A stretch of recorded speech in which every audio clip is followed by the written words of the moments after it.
Hello everyone, welcome to civics class. आज हम अपनी सिविक्स क्लास में पढ़ने वाले हैं समस्या समाधान विधि, प्रॉब्लम सॉल्विंग मेथड।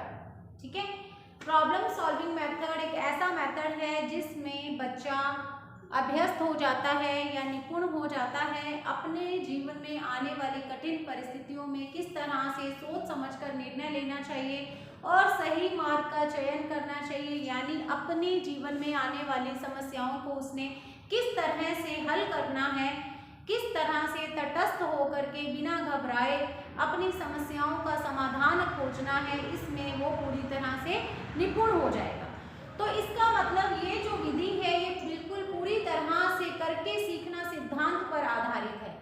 ठीक है, जो भी मैं बात बोल रही हूँ आपने ये अपने माइंड में बिठा लेनी है। ये विधि या इस विधि के बारे में अगर आपसे पूछा जाए तो आपने अपने माइंड में ये कॉन्सेप्ट बनाना है कि इस विधि में बच्चे को करके सिखाया जाता है, यानी बच्चा करके सीखता है। व्यवहारिक ज्ञान है इस विधि में, केवल सैद्धांतिकता नहीं है बल्कि व्यवहारिक ज्ञान की बात होती है इसमें। तो इस तरह से ये विधि बालक को अच्छी तरह से अधिगम करने में, संश्लेषण विश्लेषण करने में, उसमें मूल्यांकन की जो एक तरीका होता है उसकी विधि का उसको ज्ञान कराने में सक्षम है।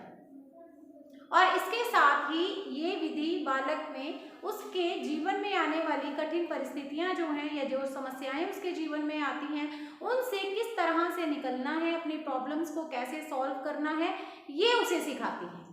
तो हमारी ये जो समस्या समाधान विधि है ये बहुत ही इम्पोर्टेंट मेथड है और इसके साथ ही ये बहुत, हम ये कह सकते हैं, एकदम मॉडर्न मेथड है। आधुनिक विधियां जो हैं, नवीन विधियां हैं, उनमें आता है ये, इसका नाम दिया जाता है। तो जो हमारा आज का टॉपिक है वो है समस्या समाधान विधि। समस्या समाधान विधि प्रॉब्लम सॉल्विंग मेथड, जिसमें बालक को उसके जीवन में आने वाली परिस्थितियों का या समस्याओं का सामना करने के लिए तैयार किया जाता है। अब कुछ डेफिनेशंस हैं, इसकी परिभाषाएं हैं जो हमें इसके कॉन्सेप्ट को और भी अच्छे से बताती हैं। तो चलिए उन्हें जानते हैं। तो सबसे पहले एक डेफिनेशन है स्किनर का, आप सभी ने नाम सुना है। स्किनर के अनुसार, स्किनर समस्या समाधान विधि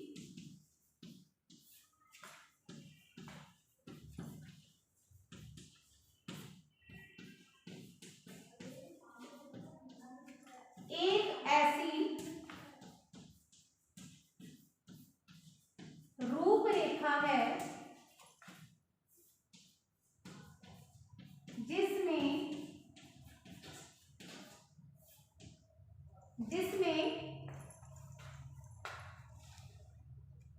सृजनात्मक चिंतन तथा तर्क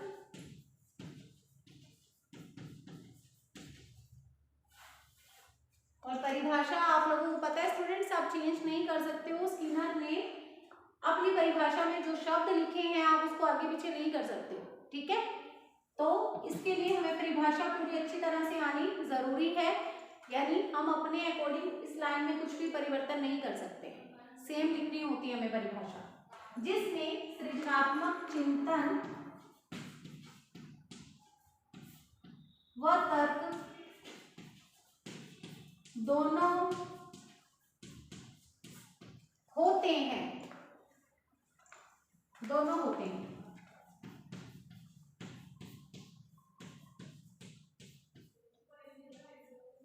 ठीक है, ये है स्किनर के द्वारा दी गई समस्या समाधान विधि या प्रॉब्लम सॉल्विंग मेथड की परिभाषा, डेफिनेशन। समस्या समाधान विधि एक ऐसी रूपरेखा है जिसमें चिंतन, सृजनात्मक चिंतन व तर्क दोनों होते हैं, यानी दो चीजों की बात कर रहे हैं और ये समस्या समाधान विधि को एक रूपरेखा बता रहे हैं। किन दो चीजों की बात कर रहे हैं? तो ये बात करते हैं सृजनात्मक चिंतन की और तर्क की। ठीक है, तो यानी हमने क्या करना है, बालक की सृजनात्मकता को विकसित करना है समस्या समाधान विधि के द्वारा। सृजनात्मकता क्या होती है? किसी भी बालक में जो छुपी हुई प्रतिभा है वो उसमें जो जन्मजात मौजूद है उसे बाहर निकालना है हमें। ठीक है, रचना करने की क्षमता, रचनात्मकता भी इसे कहते हैं, सृजनात्मकता भी हम इसे कहते हैं। हम इसे प्रतिभा भी कहते हैं और ये बहुत से रूपों में पाई जाती है। ठीक है, सब में एक जैसी रचनात्मकता या सृजनात्मकता नहीं है। किसी जैसे अब कवि है तो उसमें भी क्या है, सृजनात्मकता है। ठीक है, और इसके अलावा कोई ऐसा बच्चा है जो आर्ट एंड क्राफ्ट का काम करता है तो उसमें भी सृजनात्मकता है। तो हम कैसे समस्या समाधान विधि का प्रयोग करके बच्चे की समस्या का समाधान निकालने में उसकी सृजनात्मकता का सहारा ले सकते हैं, वो बात हम यहाँ पे कर रहे हैं। तो स्किनर कहते हैं कि जो समस्या समाधान विधि है उसका प्रयोग करके हम क्या करते हैं, एक रूपरेखा तैयार करते हैं जिसमें सृजनात्मक चिंतन व तर्क दोनों ही काम करते हैं। यानी जब हम बालक को कक्षा में इसका प्रयोग करवाएंगे, एक समस्या देंगे, बालक उस समस्या का समाधान निकालेगा, इस मेथड को प्रयोग करेगा, तो इसके बाद क्या होगा, उसकी जो सृजनात्मक चिंतन है और तर्क है दोनों काम करेंगे हल निकालने में। तो अगर हम सोचते हैं तो क्या हमें इन दोनों की जरूरत नहीं पड़ेगी। सृजनात्मकता का मतलब ये होता है कि हमारी पहुंच कहाँ तक है, हमारी सोच कहाँ तक जा सकती है, हमारा क्षेत्र यानी हमारा दायरा कितना है, ये होती है सृजनात्मक। यानी कि हमारा चिंतन, हमारा जो सोचने का एक जो कहते हैं ना लिमिटेशन, कि आपकी सोच कहाँ तक जा सकती है, ये है आपका सृजनात्मक चिंतन, जिसके अंदर कल्पनाशीलता की प्रधानता रहती है। जब भी सृजनात्मकता की बात होगी तो कल्पनाशीलता का गुण उसमें अवश्य ही पाया जाएगा। ठीक है, यानी कि आपकी उड़ान कहाँ तक है, आपका दिमाग यहाँ रहकर भी कहीं के बारे में कितनी दूर तक सोच सकता है। ठीक है, ये सारी की सारी चीजें और इसके साथ तर्क। अब अपनी कल्पना को जो हमने पूरी तरह से उड़ान भरी है कल्पना की, तो अब उसमें लॉजिक भी होना चाहिए ना। ऐसा तो नहीं है कि हमारे पर लग नहीं सकते, लेकिन कल्पना में हमने ये कह दिया कि हमारे पर लग जाएंगे और हम उड़ करके वहां चले जाएंगे। मान लीजिए समस्या ये है कि हमें कहीं पे पहुंचना है, क्योंकि अब देश का जो हाल है कोरोना के चक्कर में, तो ये मान लीजिए जैसे लॉकडाउन था तो हमें कहीं जाना था और जो भी व्हीकल्स हैं हमारे एक स्थान से दूसरे स्थान पर जाने के परिवहन के जो साधन है, मीन्स ऑफ कम्युनिकेशन है, ट्रैवलिंग है, वो सब कुछ अस्त व्यस्त है या ठप है। ठीक है, हमें कहीं और किसी शहर में पहुंचना है, ये समस्या है। एक नॉर्मल लाइफ की समस्या या दैनिक जीवन में जो प्रॉब्लम्स आती है वहां से ही आपको बताती हूँ। अब आपने या बच्चे ने क्या करना है, इस प्रॉब्लम का सॉल्यूशन ढूंढना है कि किस तरह से हम अपने शहर से जिस शहर तक हमने जाना है वहां पे पहुंच सके। तो क्या आप जो कल्पना करेंगे वो ये सोचेंगे कि ऐसा कर सकते हैं, ऐसा कर सकते हैं, ऐसा कर सकते हैं, आपके पास 3-4 ऑप्शन आ जाएंगे। ठीक है, अब उसमें से क्या आप लॉजिक नहीं लगाओगे, उसमें से मान लो कि एक ऑप्शन ये है कि मैं पंख फैलाऊंगी और उड़ करके वहां चली जाऊंगी। तो बताओ क्या ये वाला ऑप्शन हो सकता है? नहीं हो सकता ना। क्यों नहीं हो सकता? क्योंकि इसमें लॉजिक नहीं है, क्योंकि मेरे पर नहीं है, मेरे पंख नहीं है, मैं उड़ करके कहीं दूसरे शहर नहीं जा सकती हूँ। तो इस तरह से ये जो चीजें हैं, यानी हम जो समाधान करते हैं किसी भी समस्या का, तो उसमें भी हम जो सोचते हैं, जो कल्पना के हमें पंख लग जाते हैं, कल्पना की उड़ान हम भरते हैं, उसमें भी इन दोनों चीजों का उतना ही महत्व रहता है। सृजनात्मक चिंतन तो होता ही है, लेकिन उसके साथ साथ लॉजिक भी होता है, तर्क भी रहता है। तर्क अपने स्थान पर अपना रोल प्ले करता रहता है।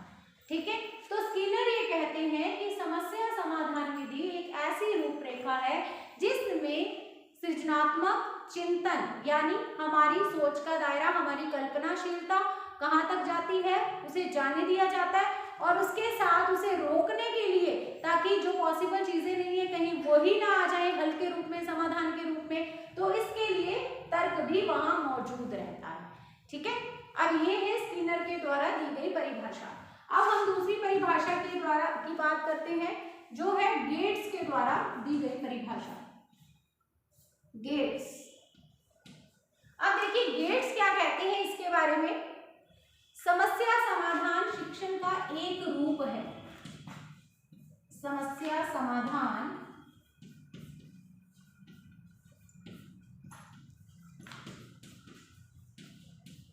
शिक्षण का एक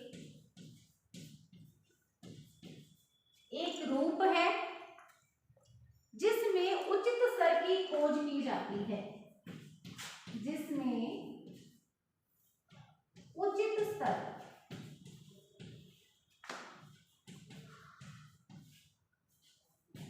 की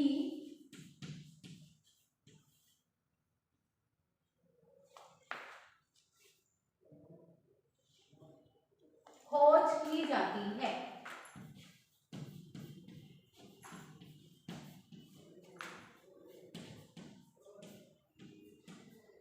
उचित स्तर की खोज करने से क्या मीन्स है इनका, तो देखिए वही बात जो ऊपर आई है। उचित स्तर मतलब आपकी सृजनात्मकता का उचित स्तर, कि कहां तक आपकी सृजनात्मकता या आपका चिंतन या फिर आपकी कल्पनाशीलता पहुंच सकती है, उसकी ही बात हो रही है यहाँ पे।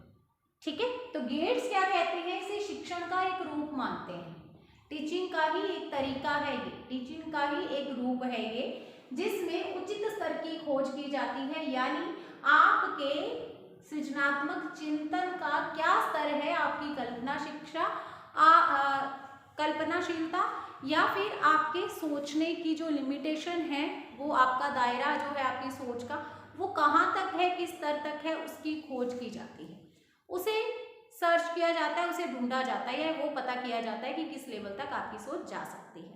ठीक है, समस्या समाधान विधि के अंतर्गत ये दोनों परिभाषाएं हैं, स्किनर के द्वारा और गेट्स के द्वारा। ठीक है, चलिए अब हम इससे आगे बढ़ते हैं। इसके बाद हम इसकी विशेषताएं पढ़ने वाले हैं।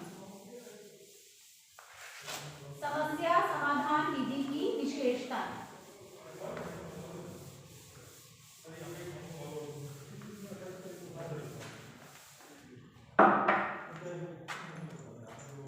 समस्या समाधान विधि की विशेषताएं।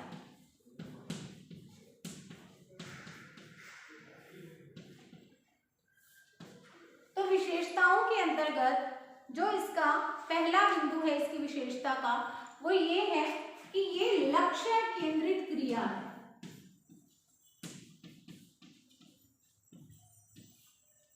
लक्ष्य केंद्रित क्रिया यानी लक्ष्य को केंद्र में रखा गया है इस प्रक्रिया में। ठीक है, तो समस्या समाधान विधि मतलब कुछ नहीं है, समस्या का समाधान निकालना है, प्रॉब्लम सॉल्विंग मेथड, प्रॉब्लम को सॉल्व करना है। तो लक्ष्य क्या है, लक्ष्य यही तो है, प्रॉब्लम को सॉल्व करना। तो इसमें ये जो लक्ष्य है उसकी प्राप्ति के लिए भरसक प्रयास किए जाते हैं। ठीक है, 1 मिनट के भी लिए लक्ष्य से इधर उधर नहीं जाया जा सकता। पूरा का पूरा ध्यान, पूरा का पूरा माइंडसेट कहाँ है, कंसंट्रेशन पावर, फोकस कहाँ है, समस्या का समाधान निकालने। जब तक लक्ष्य की प्राप्ति नहीं होती तब तक हम रुक नहीं सकते हैं। ठीक है, तो इसलिए ये इसकी विशेषता है इस मेथड की कि ये पूरी तरह से लक्ष्य केंद्रित क्रिया है, ये इसकी विशेषता है।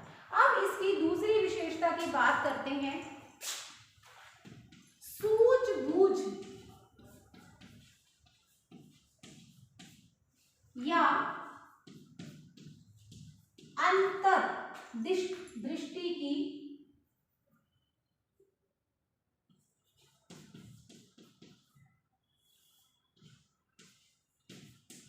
क्रिया। सूझबूझ या अंतर्दृष्टि की क्रिया या अंतर्दृष्टिपूर्ण क्रिया, कुछ भी कह लो। सूझबूझ क्या है, अंतर्दृष्टि क्या है, आप सभी ने साइकोलॉजी पढ़ी है, तो आप सभी ने कोहलर का सूझबूझ का या अंतर्दृष्टि का सिद्धांत भी अवश्य रूप से पढ़ा होगा। तो उसमें क्या होता है, जो सुल्तान नाम का चिंपैंजी होता है वो क्या करता है, अपनी सूझ से ऊपर लटके हुए जो केले होते हैं जहां तक उसकी पहुंच नहीं होती है, ठीक है, जहां तक उसकी पहुंच नहीं होती है वहां तक भी उसकी सोच, उसकी अंतर्दृष्टि उसे लेकर के जाती है और वो केलों को प्राप्त कर लेती है।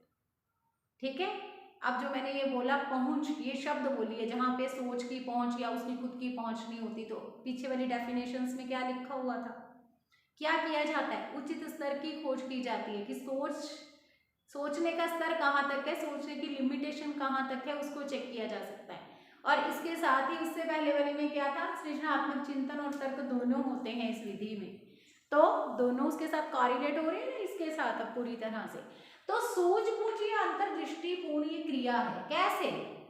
तो इस समस्या समाधान विधि में बालक अपनी सूझबूझ से ही तो उस समस्या का हल निकालेगा, और पूरी तरह से ये जो समस्या समाधान विधि है, अगर किसी भी सिद्धांत को हम मनोविज्ञान के सिद्धांत की बात करें तो ये सिद्धांत इसमें पूरी तरह से लागू होता है। सूझबूझ का सिद्धांत या अंतर्दृष्टि का सिद्धांत, जो कॉलर का सिद्धांत है, कॉलर, कोफा और वर्दीमर, तीनों का नाम याद है ना आपको? तो इन तीनों के द्वारा दिया गया सिद्धांत जो है सूझबूझ का सिद्धांत, जिसमें किस जानवर पर इसको अप्लाई किया गया? तो चिंपैंजी था जानवर, जिसका नाम था सुल्तान। उसने केलों को प्राप्त करना था, लेकिन केले बहुत ऊंचे थे और वो वहां तक नहीं पहुंच पा रहा था, उसका हाथ वहां तक नहीं पहुंच पा रहा था। तब उसने क्या किया, वहां पे कुछ बॉक्सेस पड़े थे, तो उसने ये बॉक्स लेके आया वो वहां पे, यानी सूझ अपने दिमाग से उसने काम लिया, इधर उधर चीजें देखी तो उसे बॉक्स दिखाई दिया, तो वो बॉक्स लेके आया, तो बॉक्स पे चढ़ा, बॉक्स पे चढ़ के देखा तो तब भी उसका हाथ नहीं जा रहा था। फिर कुछ और देर तक जब उसने फोकस किया, उसकी लालसा बढ़ी, केले लेने हैं, उसको खाने हैं, तब उसने क्या किया, जो दूसरा बॉक्स था उसको उसके ऊपर रखा और उसके बाद उसने उस पर प्रयास किया चढ़ करके केले लेने का, फिर भी नहीं मिली। फिर वहाँ एक लाठी पड़ी थी, बॉक्स पे चढ़ के लाठी लेकर के उसने वो केले प्राप्त कर लिए। ये है उसकी सूझबूझ, ये है उसकी अंतर्दृष्टि। ठीक है, तो यहाँ पे इसको क्यों हमने इस क्रिया को बोला, या हमने इस मेथड को क्यों सूझबूझ या अंतर्दृष्टि वाला की विधि कहा या मेथड कहा? तो इसका एक रीजन है, क्योंकि इसमें भी बालक क्या करता है, अपनी सूझबूझ से काम लेता है, अपनी अंतर्दृष्टि से काम लेता है। अगर आपसे ये पूछा जाए कि प्रॉब्लम सॉल्विंग मेथड में मनोविज्ञान के किस सिद्धांत की पालना होती है, तो वो यही सिद्धांत है, कॉलर का सूझबूझ या अंतर्दृष्टि का सिद्धांत। इसके बाद इसकी तीसरी विशेषता है, इसमें आलोचनात्मक चिंतन होता है।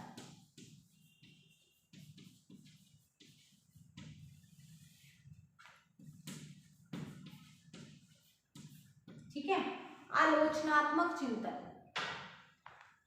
आलोचनात्मक चिंतन का मतलब क्या हुआ स्टूडेंट्स? मतलब आलोचना करना। आलोचना मतलब कि कुछ ऐसा सोचना कि जिससे कि कुछ नया निकल कर आए। ठीक है, आलोचना करना, किसी को क्रिटिसाइज करना क्या होता है कि उसके द्वारा कोई भी जो काम किया गया उसमें हम अच्छा, जो भी अच्छा है उसको बता दें, और जो भी रॉन्ग है, जो गलत है, जो नेगेटिव है उसका, वो बता दें। यही तो आलोचना करना होता है।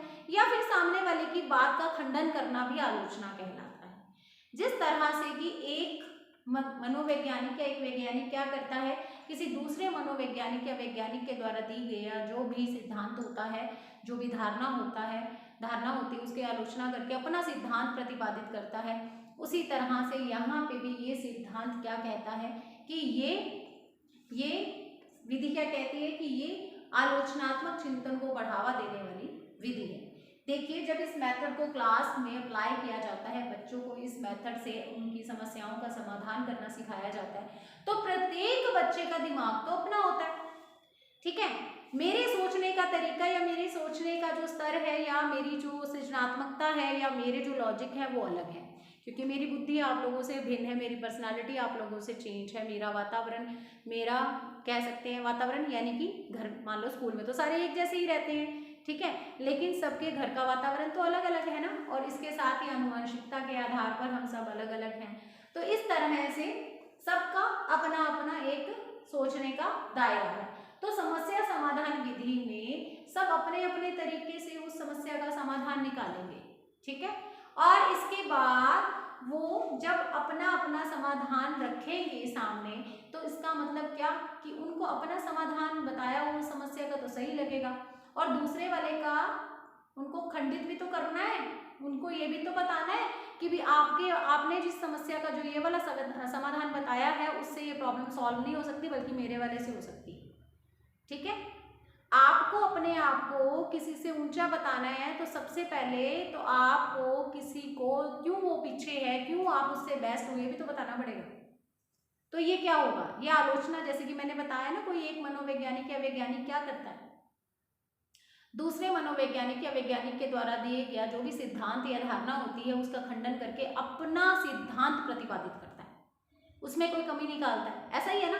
तो सब जब एक ही प्रॉब्लम का अलग अलग सॉल्यूशन लेकर के आएंगे तो मेरे पास अगर उस मेथड का एक बहुत ही अच्छा सॉल्यूशन भी है तो कम से कम जो दूसरों ने सॉल्यूशन दिया है उसके खंडन करने की भी मेरे में क्षमता होनी चाहिए ना, कि भाई इनके सिद्धांत में या इनके सॉल्यूशन में ये कमी है, मेरे वाले में ये वाली प्रॉब्लम नहीं आएगी या मेरे वाले में ये वाली दिक्कत नहीं आने वाली है। तो इस तरह से हमें एक चांस मिलता है इस विधि का प्रयोग करते हुए बालक में आलोचनात्मक चिंतन की भावना विकसित करने में।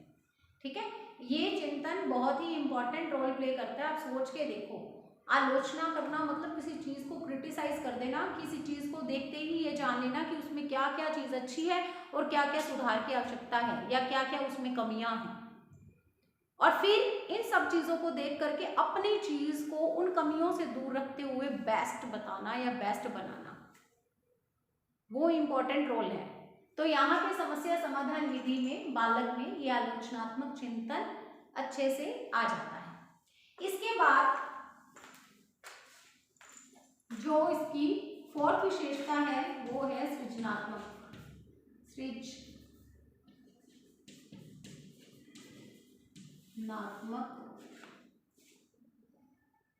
चिंतन। आलोचनात्मक चिंतन आ जाता है और इसके साथ ही सृजनात्मक चिंतन भी आ जाता है बालक में।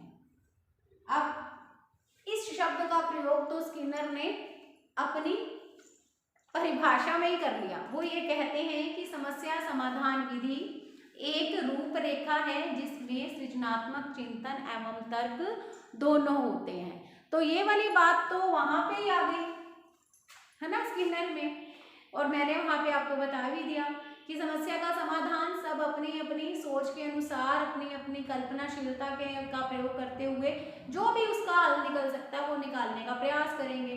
तो इसके लिए उन्हें अपनी सृजनात्मकता, उनकी रचनात्मकता, उनका चिंतन, उनका जो कल्पना करने का जो स्तर है वहां तक पहुंचना ही होगा। इसके बाद अगली विशेषता है